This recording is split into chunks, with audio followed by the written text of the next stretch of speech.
μουσική ήταν πάντοτε ο τρόπος μου να εκφράζομαι, να μετατρέπω τον πόνο, την αγάπη, το θυμό, το φόβο σε κάτι που μπορεί να ακουστεί. Αυτός ο δίσκος είναι όλα όσα δεν μπόρεσα να πω.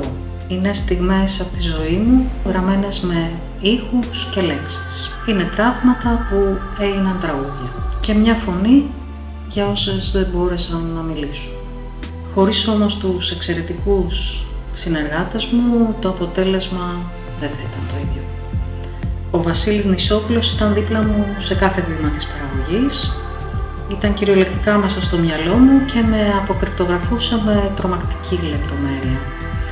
Ο Γιώργος Πρινιωτάκης έδωσε ζεστασιά και ένα νοσταλγικό βάθος στο mastering και ο Σεραφείμ Τσοτσόνης αγκάλιασε, κατανόησε και έδωσε μια νέα διάσταση στο τραγούδι «Κόμμα» μέσα από το remix που έκανε. Όλοι τους άφησαν το δικό τους αποτύπωμα και αυτό με κάνει πάρα πολύ χαρούμενη.